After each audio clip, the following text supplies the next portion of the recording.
মান ক্বালা লা ইলাহা ইল্লাল্লাহ, মান ক্বালা লা ইলাহা ইল্লাল্লাহ।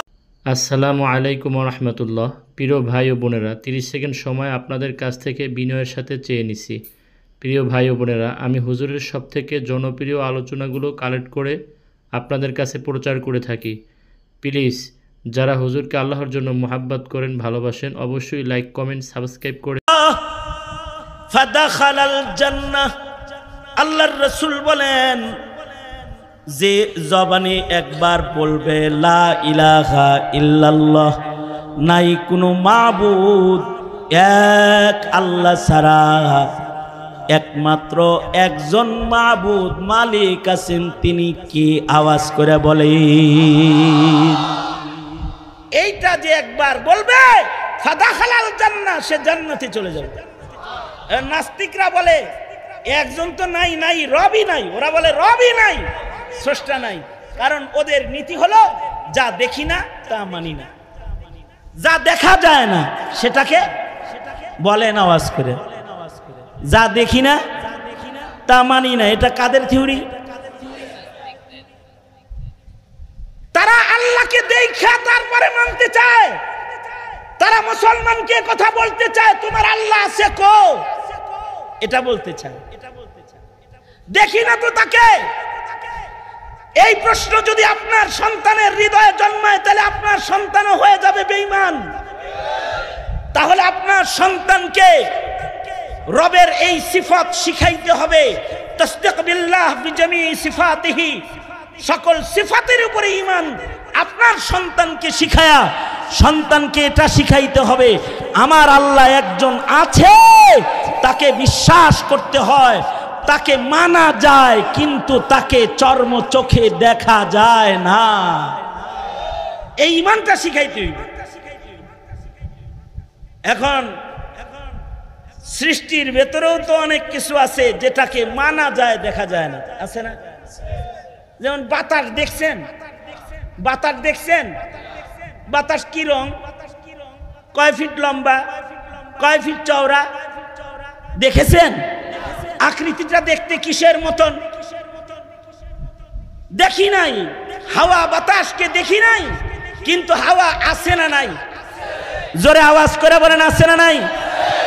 প্রবল হইলেও বলেন প্রবল বাতাস, কম হইলেও বলেন মোটেই নাই।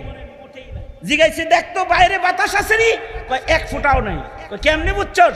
গাছের পাতা একটাও নড়ে না। আবার আবার বলছে যা দোকান থেকে লবণ নিয়ে রেখে দা।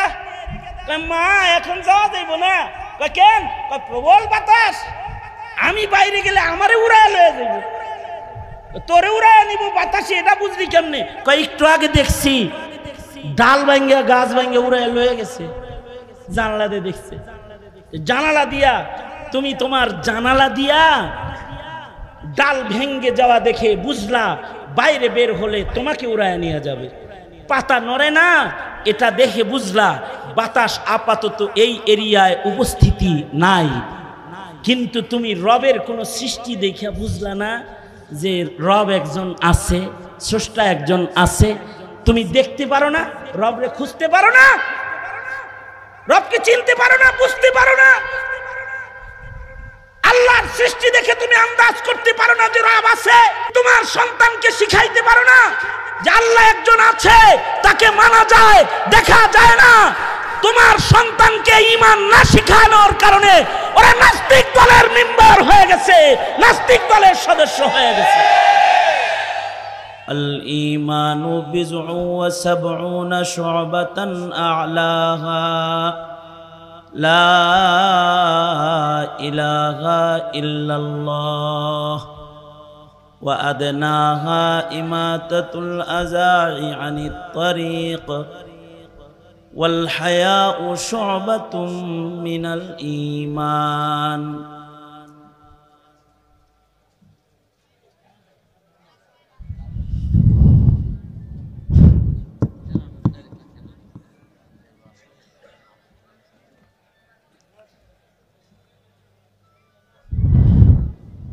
وقال النبي صلى الله عليه وسلم لا يؤمن أحدكم حتى أكون أحب إليه من والده وولده والناس أجمعين أو كما قال عليه الصلاة والسلام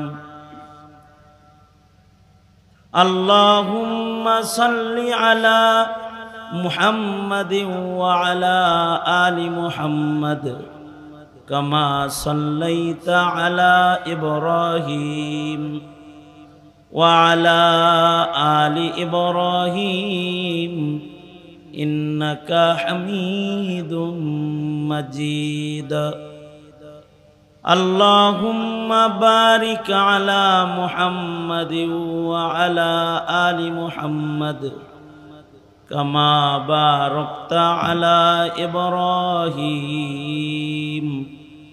وعلى آل إبراهيم إنك حميد مجيد বৃহত্তর ইলেটগঞ্জ ইত্তেফাকুল উলামা পরিষদের উদ্যোগে আয়োজিত মহতী ইসলামী মহাসম্মেলনের মোহতারাম সাদাত, মোহতারাম সভাপতি, উপস্থিত হযরত বুজুর্গ উলামায়ে কেরাম, সম্মুখপানে সমবেত দিন প্রিয়, ইসলাম প্রিয়, দিনদার ইমানদার মুমিন মুসলমান ভাইয়েরা, পর্দার আড়াল থেকে আলোচনায় শামিল মা বোনেরা, আল্লাহর দরবারে শুকর, আল্লাহ তাআলা উলামাদের সোহবতে জান্নাতের বাগানে নসিহতের মজমায় আমাদেরকে আল্লাহ তাআলা একত্রিত হওয়ার তৌফিক দান করেছেন। কালিমাতুর শুকর করি, শুকরিয়া আদায় করি, জবান ছেড়ে ভক্তি ভরে মোহাব্বতে আওয়াজ করে সকলে বলুন আলহামদুলিল্লাহ। আপনারা একটু আল্লাহ পাকের নামের তাসবিহ পড়ে নিলে বরকত হবে, রহমত ঝরবে এবং আল্লাহর নামের উঁচু আওয়াজের বরকতে অন্যান্য আওয়াজগুলো দূর হয়ে যাবে ইনশাআল্লাহ। সুতরাং আওয়াজ করে বলুন সুবহানাল্লাহ আলহামদুলিল্লাহ লা ইলাহা ইল্লাল্লাহ। আওয়াজ করে বলেন লা ইলাহা ইল্লাল্লাহ আল্লাহু আকবার আল্লাহু আকবার আল্লাহু আকবার। তো মোহতারাম হাজিরিন, দোনো হাত উপরে তোলেন, তো নাড়াচাড়া দেন, হাত নামান, আবার বলেন আলহামদুলিল্লাহ। এই যেমন আমার দিকে ছিলেন কিছু সময়, একেবারে এশার আজান খুব নিকটে, মাহফিল এশার আজান পর্যন্ত একেবারে অল্প কিছু সময় কিছু কথা।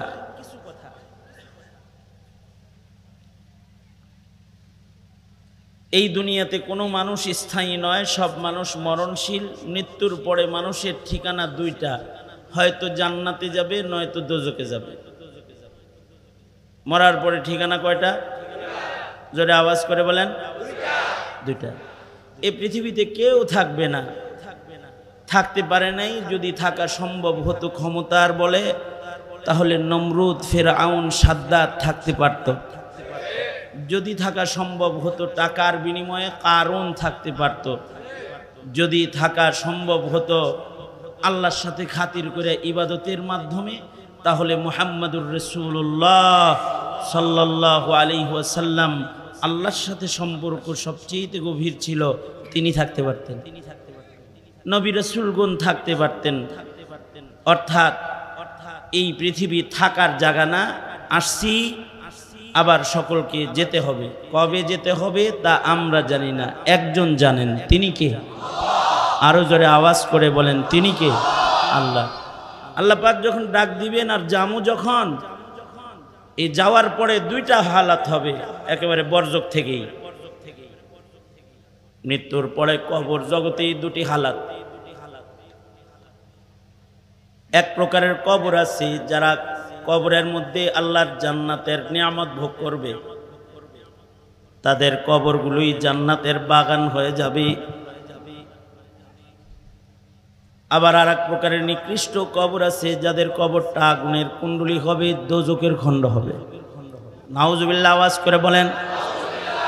আল্লাহর রাসূল বলেছেন, আল কবরু রাউজাতুম মিন রিয়াজিল জান্নাহ আও হুফরাতুম মিন হুফারিন নার।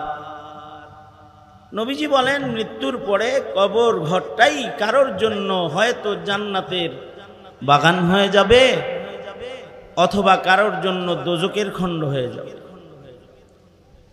এরপরে আবার কবর জগৎ থেকে আবার আখিরাতে আল্লাহর আদালতে পুনরুত্থান হবে আমাদের।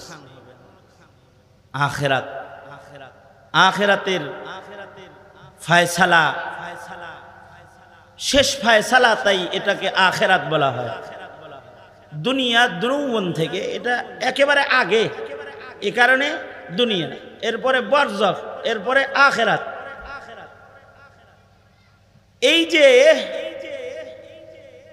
আখিরাতে আবার আল্লাহর আদালতে দাঁড়াবো, তখনও কাতার দুইটা হবে। কিছু মানুষকে চিরদিনের জন্য আল্লাহ জান্নাতে নিজের বন্ধু হিসাবে নিজের কাছে আল্লাহ তাআলা জায়গা দিবে। আবার কিছু আছে তাদেরকে চিরস্থায়ীভাবে দোজকের আগুনে নিক্ষেপ করা হবে। আখিরাতেও সর্বসাকল্যে দুইটা প্রকার হবে। এক প্রকার আল্লাহর জান্নাতের মেহমান গুলাম, যারা রবের কাছে থাকবে, আল্লাহর কাছে অনন্ত অসীমকাল জান্নাতে থাকবে। এই জান্নাতের জিন্দেগি কোনোদিন শেষ হবে না। আবার কিছু আছে অনন্ত অসীমকাল দোজকের আগুনে নিক্ষিপ্ত হবে, তাদের দোজকের জিন্দেগিও কোনোদিন আর শেষ হবে না। এই যে বরজখে অথবা আখিরাতে কেউ জান্নাতে যাবে অথবা জান্নাত পাবে, খুব বেশি কিছু দরকার নাই। জান্নাতে যেতে ক্ষমতার চেয়ারও লাগে না, জান্নাতে যেতে প্রধানমন্ত্রীও হওয়া লাগে না, জান্নাতে যেতে স্বরাষ্ট্রমন্ত্রীও হওয়া লাগে না, জান্নাতে যেতে অর্থমন্ত্রীও হওয়া লাগে না, জান্নাতে যেতে অনেক সুন্দর চেহারাও লাগে না, জান্নাতে যাইতে অনেক সুন্দর বাহন গাড়ির জরুরত হয় না। আল্লাহর পক্ষ থেকে নুরানি বাহনে করে আল্লাহর জিম্মায় বান্দাকে আল্লাহ তাআলা জান্নাত পর্যন্ত পৌঁছায়া, জান্নাতে ঢুকায়া চিরদিনের বসবাস স্থল জান্নাতে বান্দাকে জায়গাটা দিবে মাত্র দুইটা সম্বলের বিনিময়ে। কয়টা সম্বল? একটা সম্বল হলো ঈমান। এক নাম্বার, এই দুনিয়াতে দুই প্রকারের মানুষ আছে। এক প্রকারের মানুষ ঈমানদার, আর এক প্রকারের মানুষ ঈমান ছাড়া বেঈমান। ঈমানদার কারা? যাদের মুখে সর্বনিম্ন একবার বিশ্বাসের সাথে উচ্চারণ হয়েছে লা ইলাহা ইল্লাল্লাহ। কয়বার? সর্বনিম্ন একবারও যদি কেউ তাদের জবানে উচ্চারণ করে থাকে লা ইলাহা ইল্লাল্লাহ, বিশ্বাসের সাথে একবার যে এই কালিমা পড়েছে, এরা মুমিন হিসেবে গণনায় পড়ে যাবে। আলহামদুলিল্লাহ। এবং এদেরকে জান্নাতে নেওয়ার জন্য সরওয়ারে দু আলম নবী আল্লাহ পাকের আদালতে দাঁড়ায় শাফাআত করতে থাকবে এবং তাদেরকে আল্লাহর জান্নাতে পৌঁছানো নবীজি নিজের জিম্মাদারি মনে করবে। এবং এই জিম্মাদারি নিয়েই আল্লাহর রাসূল বিচার দিবসে আদালতে দাঁড়াবে। একবার পড়েছে লা ইলাহা ইল্লাল্লাহ, একবার পড়েছে। এ কারণে আল্লাহর রাসূল সাল্লাল্লাহু আলাইহি ওয়াসাল্লাম নিজের চাচা আবু তালিবকে বলেছিলেন, চাচা আপনি একবার বলুন মরার আগে লা ইলাহা ইল্লাল্লাহ, বলুন আওয়াজ করে, আরো জোরে আওয়াজ করে বলুন। আফসোসের বিষয় হলো স্কুল কলেজে পড়ে আমাদের সন্তানগুলা এতটাই ধর্মশূন্য, লা ইলাহা ইল্লাল্লাহ এটাও শুদ্ধ করে অনেক মুসলিম ঘরের সন্তান বলতে জানে না। কেউ যদি বিশ্বাসের সাথে বলে লা ইলাহা ইল্লাল্লাহ, কতবার? জোরে বলেন, কয়বার? সর্বনিম্ন মুমিন হিসেবে সে গণনা করেছে। আর এক বর্ণনায় আল্লাহর রাসূল বলেন, সর্বনিম্ন এই কালিমা বলা মুমিন যার কোনো নেক আমল নাই, তাকেও মহান আল্লাহ যে জান্নাতটা দান করবে, সে জান্নাতটা হবে এমন পৃথিবীর 10 পৃথিবীর সমান। এই উম্মতের কালেমাওয়ালার সর্বকনিষ্ঠ জান্নাতটা হবে এমন দুনিয়ার 10 দুনিয়ার সমান। তাহলে কালেমার কত দাম! মুখে একবার পড়েছে লা ইলাহা ইল্লাল্লাহ, আল্লাহর রাসূল বললেন, চাচা একবার বলেন লা ইলাহা ইল্লাল্লাহ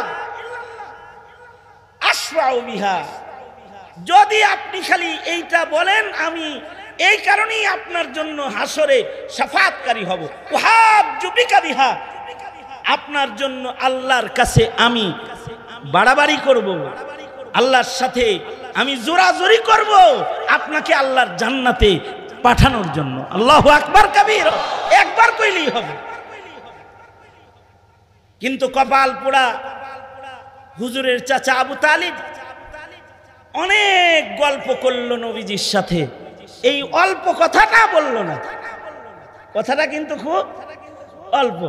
উনি করলো অনেক গল্প, তাফসীরে আছে উনি অনেক অল্প কথাটা না বলে অনেক বেশি করে গল্প করলো। মরার আগে গল্প করলো, আমি জানি তুমি সত্য নবী, আমি জানি তোমার ধর্ম সত্য, আমি জানি তোমার কোরআন সত্য, আমি জানি তুমি মিথ্যে বলো না, আরবের সবাই তোমাকে সত্যবাদী বলে ডাকে, সব গল্প করে, কিন্তু বলে না লা ইলাহা ইল্লাল্লাহ, এটা বলতেছে না। আল্লাহর রাসূল বললেন, এত গল্প করুন লাগবো না, একবার কালমা কন, ওয়ালাকাদ দাউতানি ওয়াকাদ আলিমতু আন্নাকা সাদিকুন ওয়ালাকাদ সাদাকতা সুম্মা কুনতা ক্বাবলু আমিনা ওয়ালাকাদ আলিমতু আন্না দীনা মুহাম্মাদিন মিন খায়রি আদিয়ানিল বারিয়াতি দীনা লাউলাল মালামাতু ওয়া হিজারু মুসাব্বাতিন লাওয়াজাদতানি সামহান বিদাকে মুবিনা।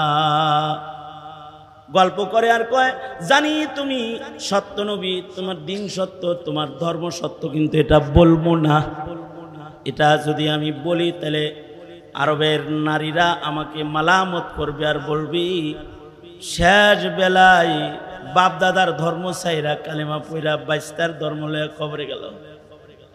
এই কথাটা আমি কবরে শুয়ে বরদাস্ত করতে পারবো না, তাই আমি এটা বলতে পারবো না।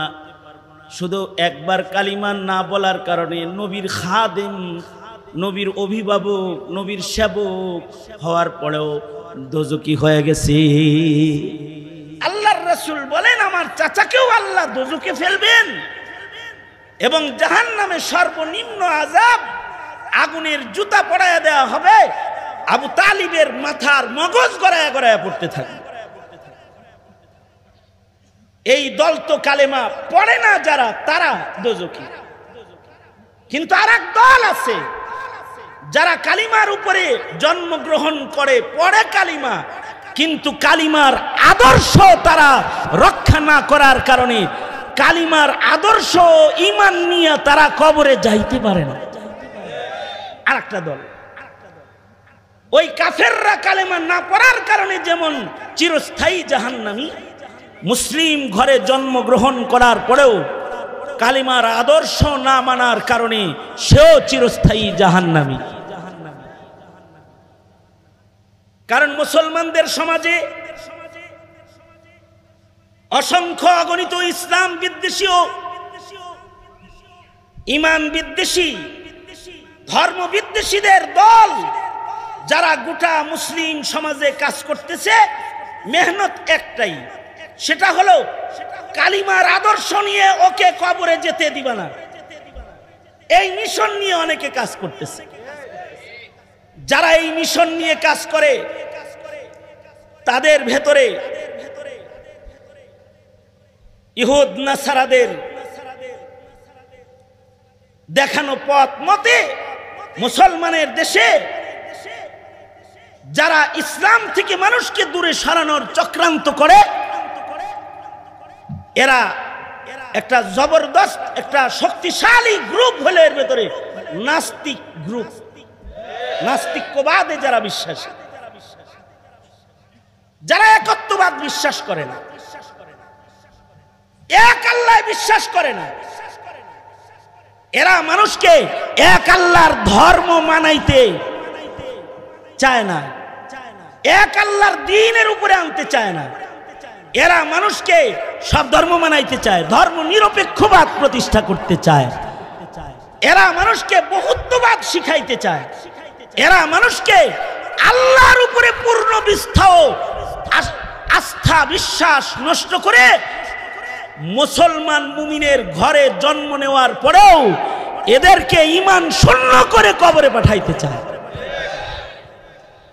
যারা মুসলমানদের ঈমান শূন্য করতে চায় তাদের ভেতরে এই নাস্তিকরা মুসলমানদের ঘরে ঘরে পৌঁছে গিয়ে মুসলিম সন্তানের ঈমান নষ্ট করার কাজে তারা ব্যস্ত আছে। তারা মুসলিমদেরকে বিভিন্ন প্রশ্নের উপরে এনে দেয়। আপনারা তো সন্তানদের বাড়ির চিন্তা করেন, কেউ গাড়ির চিন্তা করেন, কেউ সন্তানের মোটরসাইকেলের চিন্তা করেন, কেউ কামাই রুজি করে চিন্তা করেন ছেলেটারে কিভাবে একটা টাচফোন কিনে দেওয়া যায়। কিন্তু কখনো কি চিন্তা করেছেন যে আমার সন্তানের ঈমানটা তার ভেতরে থাকা অবস্থায় ঈমানদার হিসেবে তাকে কিভাবে কবরে পাঠানো যায়?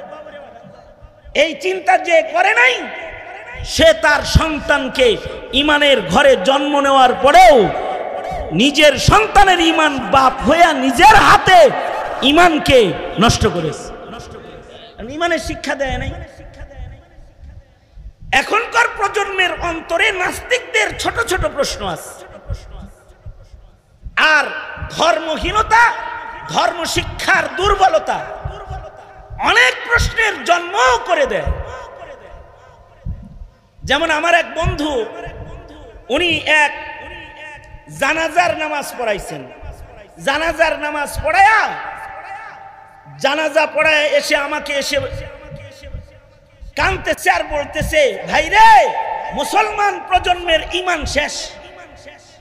আমি বললাম কেন, কি হয়েছে? সে বলল যে আজকে একটা জানাজা পড়াইতে গেছিলাম, যেই মাইয়িতের জানাজা পড়ালাম এই মাইয়িতের সন্তান বিদেশে থাকে। বিদেশ থেকে তার বাবার লাশ প্রিজার্ভ করে রাখা হয়েছে, সে এসে তার বাবার জানাজা পড়েছে। বাপের জানাজা পড়তে আসার সময় নিজের ছেলেটাকে দাদার লাশ দেখাইতে নিয়ে আইছে। মৃত দাদারে কমস কম এক নজর নাতি দেখে দেখ, বাপ ছেলেকে নিয়ে দেশে আসছে। উনি বলে দুঃখের সংবাদ হলো আমি জানাজাটা কেবল শেষ করছি, আর লাশের খাটের কোনায় কোনায় আপনজনরা কেবল ধরছে কাঁধে উঠাবে। ঠিক এই সময় এই বাচ্চা তার বাবাকে জিজ্ঞেস করতেছে, আব্বু এখন কি দাদার লাশ আগুন দিয়ে জ্বালায়া দিবা? নাউজুবিল্লাহ, আরো আস্তে করে বলেন নাউজুবিল্লাহ। বুঝে থাকলে বলেন তো কার জিজ্ঞাসা এটা? হিন্দু ঘরের ছেলের জিজ্ঞাসা না মুসলিম ঘরের ছেলের জিজ্ঞাসা? মুসলমানের ঘরের একটা সন্তান তার বাবাকে জিজ্ঞেস করছে, আব্বু দাদার লাশ কি এখন আগুনে জ্বালাইবা? আমার বন্ধু বলে, ভাই রে মুসলমানের ঘরের সন্তান কিন্তু কবরস্থানও চিনে না, শ্মশানও চিনে না। কবরে যে দোজক আছে জান্নাত আছে এ ঈমানটাও রাখে না। মুসলমানের কবরে আল্লাহর জান্নাতের মেহমানদারি আছে এগুলো তো জানেই না। মরার পরে তার দাদাকে কোথায় রাখা হবে তাও সে জানে না। ধর্ম শিক্ষার দুর্বলতার কারণে সন্তানদের বরজখের ঈমান, আখিরাতের ঈমান, আল্লাহর উপরে ঈমান, নবীর উপরে ঈমান, কোরআনের উপরে ঈমান, নবীজির শান ও মাকাম খাতমে নবুয়তের উপরে ঈমান, এই ঈমানগুলো সন্তানদের হৃদয়ে মজবুত না হওয়ার কারণে জমিনের বহু মুসলমান ঘরের কোটি কোটি সন্তান এরা ঈমানদার হয়ে জন্মায় কিন্তু বেঈমান হয়ে এরা কবরে চলে যায়। জন্মায় কিন্তু ঈমানদার হয়ে, কিন্তু ওই যে নাস্তিকরা বলছে কবরের আযাব বলতে কিছু নাই, এ কারণে কবরের আযাবকে বিশ্বাস করে না। বলুন তো, কেউ যদি বরজখের আযাব বিশ্বাস না করে তার ঈমান থাকবে না বেঈমান হয়ে যাবে? হ্যাঁ, আওয়াজ করে জোরে করে বলেন, আরো জোরে আওয়াজ করে বলেন। কবরের সওয়াল জবাব কেউ যদি বিশ্বাস না করে, বলবেন এটা কোরআন শরীফে নাই, হাদিস শরীফে আছে। এই বর্তমান সময়ে যারা রাষ্ট্র চালায় তাদের সকল দুর্বলতাগুলো আছে ঈমানের। সঙ্গত কারণে যারা হাদিস অস্বীকার করে তাদেরকে কমিশনের ভেতরে জায়গা দিয়েছে। তারা হাদিস অস্বীকার করে যারা, তারা শিক্ষা কমিশনে জায়গা পেয়েছিল। অথচ যদি কেউ হাদিস অস্বীকার করে, মুনকিরে কোরআনের যেমন ঈমান নাই বেঈমান, মুনকিরে হাদিস যে সেও বেঈমান। এই ঠিক আস্তে করে বলেন, কেন জোরে আওয়াজ করে বলেন। মুনকিরে কোরআন যেমন বেঈমান, মুনকিরে হাদিসও এরকম বেঈমান। এখন কেউ যদি কবরের সওয়াল জবাব না মানে, তাহলে তো সে হাদিস মানতেছে না, কবরের প্রশ্ন মানতেছে না। অথচ আল্লাহর রাসূল বলেছেন কবরে যাওয়ার পরে প্রশ্ন হবে কয়টা? আরো জোরে আওয়াজ করে বলেন কয়টা? আরো জোরে বলেন কয়টা? ঈমান রাখতে হবে। যদি কবরের প্রশ্নের উত্তর ঠিক হয় তাহলে কবর জান্নাতের বাগান হবে, আর যদি কবরের প্রশ্নের উত্তর না দিতে পারে কবরের দোজখের আগুন ধরে যাবে, কবর দোজখের খণ্ড হয়ে যাবে। এই যে বরজখের উপরে ঈমান, মুসলমানের সন্তান কিন্তু বরজখ মানে না। শুধু বরজখ মানে না তা না, মুসলমানের ঘরে জন্মায়া নাস্তিকদের মতাদর্শ গ্রহণ করে অনেক মুসলিম সন্তান আছে যারা আল্লাহ মানে না। নাউজুবিল্লাহ, জোরে বলেন। খালেক সৃষ্টিকর্তা একজন আছেন তাকে তারা মানে না। ওরা মনে করে স্রষ্টা বলতে কিছু নাই, আমরা প্রাকৃতিক ভাবে জন্মগ্রহণ করেছি। নাউজুবিল্লাহ, বলেন তো স্রষ্টা আছে না নাই? আরো জোরে বলেন, আছে না নাই? রব খালেক আছে না নাই? কয়জন আছে? কয়জন? আরো জোরে আওয়াজ করে বলেন। 33 কোটি, 100, 200, 2 জন, 3 জন, কয়জন? কুল হুয়াল্লাহু, কুল হুয়াল্লাহু, আল্লাহ কয়জন? একজন, তিনি এক ও একক। এই বিশ্বাস থাকতে হবে। খ্রিস্টানদের মতো 3 খোদা মানলেও হবে না, অথবা ইহুদিদের মতো 2 খোদা মানলেও হবে না। 2 খোদা 3 খোদা মানলেই ঈমান থাকবে না। খোদা একজন, রব একজন, মালিক একজন, তিনি কে? জোরে আওয়াজ করে বলেন। এক আল্লাহ বিশ্বাসী যারা যারা বলবে মান ক্বালা লা ইলাহা ইল্লাল্লাহ মান ক্বালা লা ইলাহা ইল্লাল্লাহ ফাদাখালাল জান্নাহ। আল্লাহর রাসূল বলেন, যে জবানে একবার বলবে লা ইলাহা ইল্লাল্লাহ, নাই কোনো মাবুদ এক আল্লাহ ছাড়া, একমাত্র একজন মাবুদ মালিক আছেন, তিনি কি? আওয়াজ করে বলে। এইটা যে একবার বলবে ফাদাখালাল জান্নাহ, সে জান্নাতে চলে যাবে। নাস্তিকরা বলে একজন তো নাই, নাই রবই নাই। ওরা বলে রবই নাই, স্রষ্টা নাই। কারণ ওদের নীতি হলো যা দেখি না তা মানি না, যা দেখা যায় না সেটাকে বলেন আওয়াজ করে, যা দেখি না তা মানি না। এটা কাদের থিওরি? তারা আল্লাহকে দেখা তারপরে মানতে চায়। তারা মুসলমানকে কথা বলতে চায় তোমার আল্লাহ আছে কো, এটা বলতে চায়। দেখি না তো তাকে। এই প্রশ্ন যদি আপনার সন্তানের হৃদয়ে জন্মায়, তাহলে আপনার সন্তানও হয়ে যাবে বেঈমান। তাহলে আপনার সন্তানকে রবের এই সিফাত শিখাইতে হবে। তাসদিক বিল্লাহ বিজামি সিফাতিহি, সকল সিফাতের উপরে ঈমান আপনার সন্তানকে শিখায়া সন্তানকে এটা শিখাইতে হবে, আমার আল্লাহ একজন আছে, তাকে বিশ্বাস করতে হয়, তাকে মানা যায়, কিন্তু তাকে চর্ম চোখে দেখা যায় না। এই ঈমানটা শিখাইতে হইবে।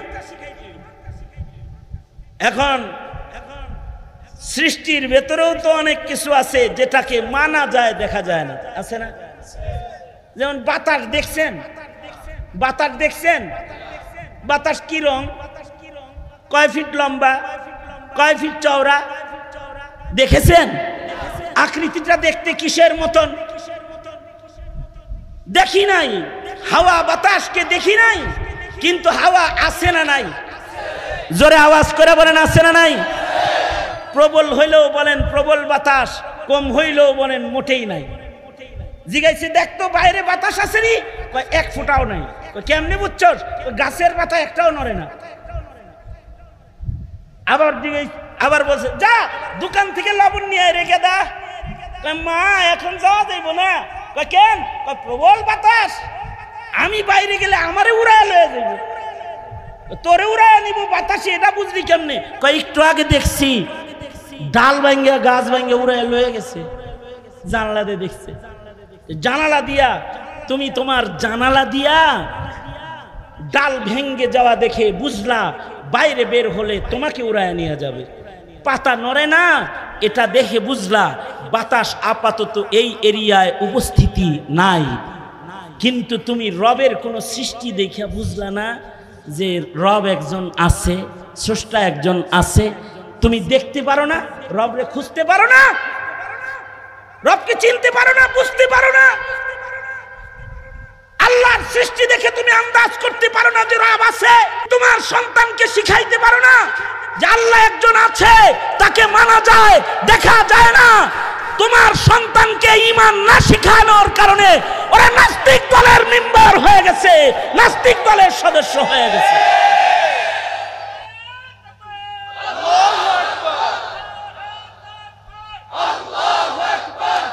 16 বছরে নাস্তিকদের সরকার, হাসিনার সরকার, আওয়ামী লীগ সরকার 16 বছরে নাস্তিকদেরকে পদ দিয়েছে। যারা ইসলাম বিদ্বেষী সংস্কৃতিকে জমিনে ইস্টাবলিশ করার ভূমিকায় অবতীর্ণ হয়েছে, তাদেরকে এমপি মন্ত্রী বানিয়েছে। যারা এদেশ থেকে কোরআনকে সরিয়ে দেওয়ার চক্রান্ত করেছে, তাদেরকে দেশের গুরুত্বপূর্ণ জায়গায় জায়গা দিয়েছে।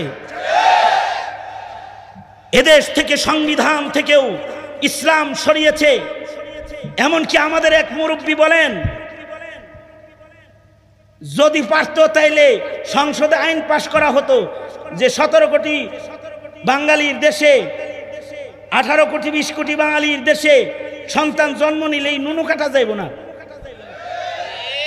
আমাদের এক মুরব্বী বলে যদি পারত তাহলে হিন্দুত্ববাদ প্রতিষ্ঠা করে ইসলামকে মুছে ফেলার চক্রান্ত করে তারা এই আইনও করত যে বাচ্চা বয়সে সোনা কাটবা না, নুনু কাটবা না, এটা কাটবা বালে ঘর পরে সে কাটবে, হে হিন্দু হবে না মুসলমান হবে এটা তার ফয়সালা, স্বাধীন দেশ স্বাধীন, এই আইন করে যেত যদি পারত। এটা তার আচরণে সে বুঝাইছে। এ কারণে নাস্তিকদেরকে পার্লামেন্টের চেয়ার দিয়ে এদেশের শাইখুল হাদিস, মুফতি, মুহাদ্দিস, আলেম, উলামাকে জেলখানায় বন্দী করে তাদেরকে অস্থির জীবন যাপন করাইছে। কারণ হলো এরা নাস্তিকদেরকে প্রমোট করেছে। ইসলাম আর তাওহীদ আর একাত্মবাদ যারা শিখায় তাদের উপরে জুলুম, অত্যাচার, নিপীড়ন, জুলুম করেছে, অত্যাচার করেছে। এক শাপলা চত্বরে এক রাত্রে যে জুলুম করেছে, স্বাধীনতার পর থেকে বাংলাদেশের সকল জুলুম একত্রিত করলে তার সমান হবে না, তার সমান হবে না। এই উলামায়ে কেরামের অপরাধ কি? কি তাদের অপরাধ? তাদের অপরাধ একটাই, তারা জাতিকে ঈমান শিখায়। কি কথা বলেন, ঠিক না বেঠিক? জোরে আওয়াজ করে বলেন। তারা জাতিকে বুঝায় যে আল্লাহ আছে, নবী শেষ নবী, কুরআন মানতে হইব।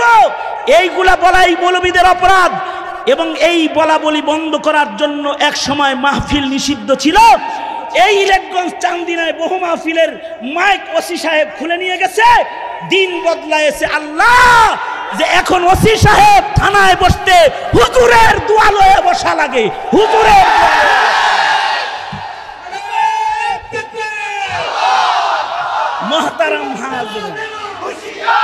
মোহতারাম হাজিরিন। সুতরাং আমি আমার সংক্ষিপ্ত কথায় যেটা বলতে চাই আপনাদেরকে, সেটা হলো ঈমান যদি না শিখান, আলেমের কাছে যদি না যান, দাওয়াত তাবলীগে যদি না যান, জাতিকে ঈমান না শিখাইলে জাতি কিন্তু বেঈমান করার জন্য নাস্তিকদের দোসররা পাড়ায় পাড়ায় বসে আছে।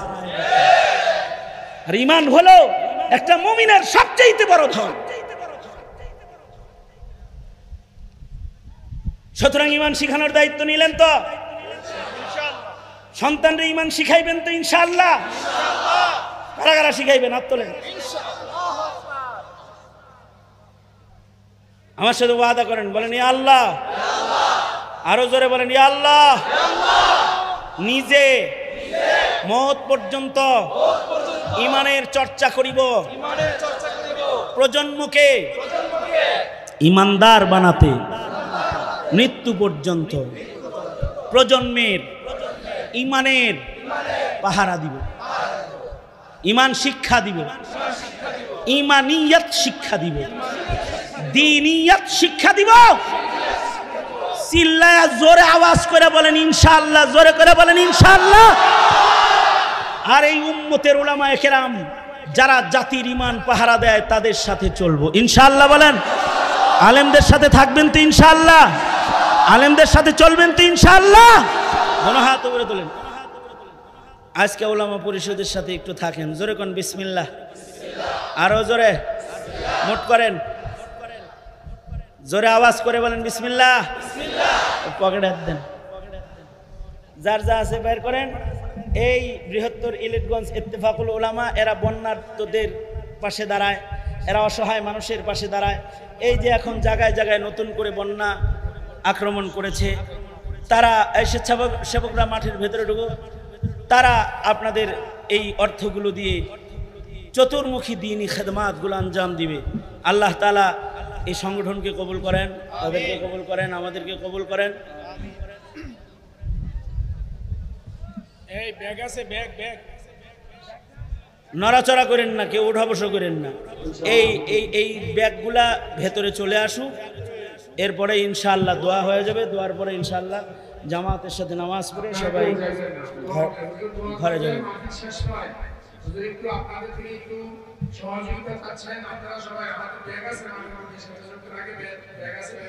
আর আপনাদের কাছে আজম আল্লামা নুরুল ইসলাম অলিপুরি দামাত বারকাতুহুম বৃষ্টির কারণে, ঝড় তুফানের কারণে হুজুর আসার কথা ছিল, কিন্তু মাহফিলের আকাশের অবস্থা এবং সব কিছু পরিবেশ লক্ষ্য করে হুজুরও অসুস্থ মানুষ, প্রোগ্রাম করা যাবে কি যাবে না যখন প্রশ্নবিদ্ধ হয়েছে তো হুজুরকে রুখসাত দেওয়া হয়েছে।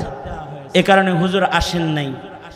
আপনাদেরকে সালাম দিয়েছেন, আপনাদেরকে দোয়া করতে বলেছেন। হুজুরের নাতি মুফতি দিন মোহাম্মদ সাহেব বিশেষভাবে হুজুরকে আনার ইন্তজাম করেছিলেন। পরিবেশের কারণে আজকের মাহফিলে হুজুর উপস্থিত হলেন না, হুজুর আসেননি, আপনাদেরকে সালাম দিয়েছেন। আপনারাও দোয়া করবেন, সকলের জন্য দোয়া। আলহামদুলিল্লাহ রাব্বিল আলামিন, ওয়াসসালাতু ওয়াসসালামু আলা সাইয়্যিদিল আম্বিয়া ওয়াল মুরসালিন মুহাম্মাদিন ওয়া আলা আলিহি ওয়া আসহাবিহি।